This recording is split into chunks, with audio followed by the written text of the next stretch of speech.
بسم الله الرحمن الرحيم الحمد لله رب العالمين والصلاة والسلام على أشرف الأنبياء والمرسلين نبينا محمد وعلى آله وصحبه أجمعين أما بعد أيها المستمعين الكرام أحييكم بتحية أهل دار السلام أقول السلام عليكم ورحمة الله وبركاته يتكبراتنا ودي هناك إسلام لجوش ويا الله شبت الله سلامنا إذنت በእናንተ ላይ ይሁን በማለት ኢንሻአላህ የዛሬውን ትምህርት አቀርብላችኋለሁ።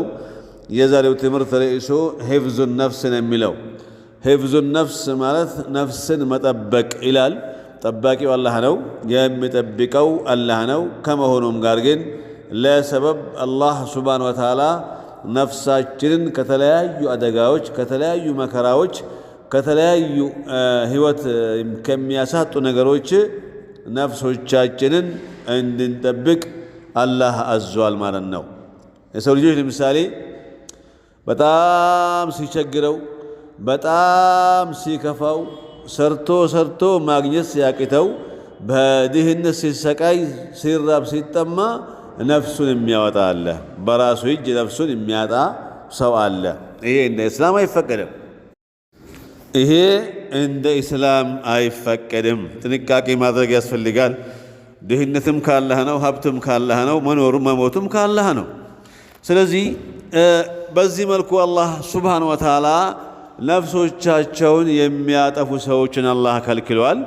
ወይም ደግሞ በራሳቸው ጊዜ ማለት በራሳቸው ፍላጎት ነፍሳቸው የሚያወጡ ሰዎችን አላህ ከልክሏል ማለት ነው። ነፍሶቻችሁን ጠብቁ። ወላ ተቅቱሉ አንፉሰኩም ኢነላህ ቢኩም ረሒማ። ነፍሶቻችሁን አትግደሉ፣ አላህ ለእናንተ በጣም አዛኝ ነው። አላህ ሱብሓነሁ ወተዓላ ይህ የአላህ ቃል ነው። ስለዚህ የደረሰብን መከራ ከአላህ እንደመጣ አውቀን መሰበር አለብን እንጂ ነፍስን እስከ መሰቅበስ የሚሰቀሉ አሉ፣ መድኃኒት ጠጥተው የሚሞቱ አሉ፣ ራሳቸውን በጥይት በሽጉጥ የሚያጠፉ አሉ፣ በውሃ የሚገባ አለ፣ በእሳት የሚገባ በተለያየ መንገድ ነፍሶቻቸውን የሚያጡ ወንድሞቻችንና እህቶቻችን አሉ። ይህ እንደ እስላም እንዴት ይታያል ቢባል በእስልምና አይፈቀድም። እስላም በቀዳ ቀደር የሚያምን ነው። ሙስሊም ማለት በአላህ ውሳኔ የሚያምን ነው። ሁሉም ነገር የሚሆነው በአላህ ውሳኔ ነው። ከአላህ ውሳኔ ውጭ የሚሆን ነገር የለም። ያልተጻፈ የሚሆን ነገር የለም። የተጻፈው ግን ጊዜውን ጠብቆ ጊዜው እስኪደርስ ይከሰታል ማለት ነው። ቀዳ ቀደር የምንለው ማለት ነው።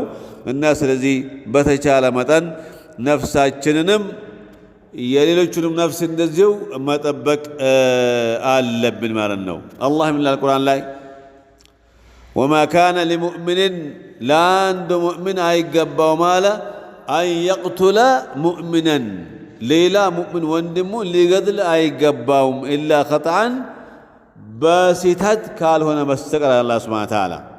ተመልከቱ፣ ሙስሊም ከሙስሊም ጋር መዋጋት፣ ሙስሊም ወንድሙን መግደል፣ ሙእሚን ወንድሙን መግደል አይቻልም፣ ማጥቃት አይቻልም፣ መበደልም አይቻልም። በምንም ሙስሊም ወንድምን ሙስሊም እህትህን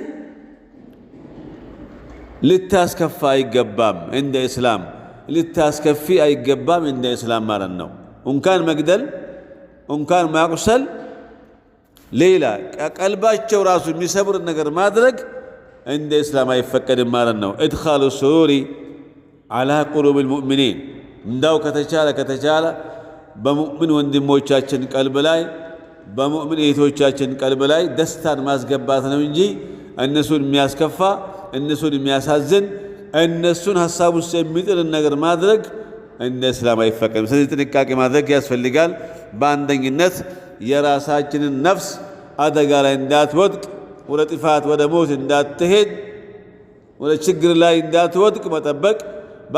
ከዚህ ባሻገር ደግሞ የሌሎቹንም እንደዚሁ ነፍስ በተቻለ መጠን ለማዳን መጣር፣ ለመጠበቅ መዳን፣ ለመንከባከብ መዳን፣ ሪቦዋት ከሆነ አብልተን እንድትድን ለማድረግ፣ አርዘው ከሆነ በማልበስ እንደዚህ እስላም የሚያዘው ይሄን ነው። እስላም ማለት ፍቅር በፍቅር ነው ማለት ነው። እስላም ማለት ሰዎች እርስ በርሳቸው ተደጋግፈው እንዲኖሩ የሚያዝ እምነት ነው ማለት ነው። አንዱ ለአንዱ ክፉ ሆኖ በክፋት አይን መመልከት በቡግድ የቀልብ ጥላቻ መኖር ምናምን በእስልምና ቦታ የለው። በእስልምና በየትኛውም ሰው ላይ ጥላቻ ማድረግ የለም። አላህ ያጠላቸው አሉ፣ እነሱን እኛም እንጠላለን። አላህ የረገማቸው አሉ፣ እኛም እንረግማቸዋለን። አላህ የረገማቸው እኛም እንረግማለን።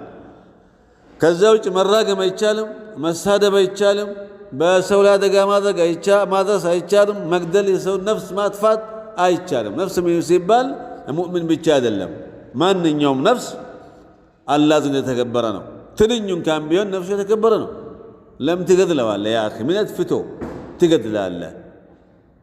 አንተ መኖር እንደምትፈልገው ሁሉ ያም ኸልቅ እኮ ያም ፍጡር መኖር ይፈልጋል። ትንኝ ነው ብለን እኛ ማሳነስ የለብንም። ጉንዳን ነው ብለን እኛ ማሳነስ የለብንም። በእርግጣው ተባይ ነገሮች አለው። ጉንዳን ለምሳሌ አጥቂ ነው። አጥቂ የሆኑ ነገሮችን መግደል ይቻላል በእስልምና ማለት ነው። ከዚህ ውጭ ግን እንዳው ነፍሶቻችንን በተቻለ መጠን መጠበቅ ይኖርብናል ለማለት ነው። ያው ኢንሻአላህ ነክተፊ ቢሃዘል ቀድር። ግን እዚህ ላይ ከማቆም በፊት አንድ አያት ልቅራላችሁ። አላህ ቁርአን ላይ ምን አለ? ወመን የቅቱል ሙእሚናን አለ ሙተዓሚዳን፣ አንድን ሙእሚን ሆን ብሎ ፈልጎ ያለበት አፈላልጎ የገደለ ሰው አላህ ሱብሓነሁ ወተዓላ ፈጀዛኡሁ ጀሃነም፣ የዚህ ሰው ጀዛው ወይም ምንዳው የሥራ ውጤት ጀሃነም ነው አለ አላህ ሱብሓነሁ ወተዓላ። ጀሃነም መግባት ነው አለ። እዛ ገብቶ ለመውጣት ነው አይደለም። ኻሊደን ፊሃ፣ እዛው ዘውታሪ ሲሆን የሱ ምንዳው ጀሃነም ውስጥ ገብቶ ለዘላለም ሲሰቃይ ሲቃጠል መኖር ነው አለ። ወገዲበ አላሁ ዐለይህ፣ አላህም በሱ ላይ ቁጣውን ያዘንባል፣ ቁጣውን ያርድበት ይቆጣዋል ማለት ነው። ወለዐነሁ ይረግመዋልም። ወዐደ ለሁ ዐዛበን ዐዚማ፣ ከባድ የሆነን ቅጣት አዘጋጅቶለታል ብሎ አላህ ተናግሯል።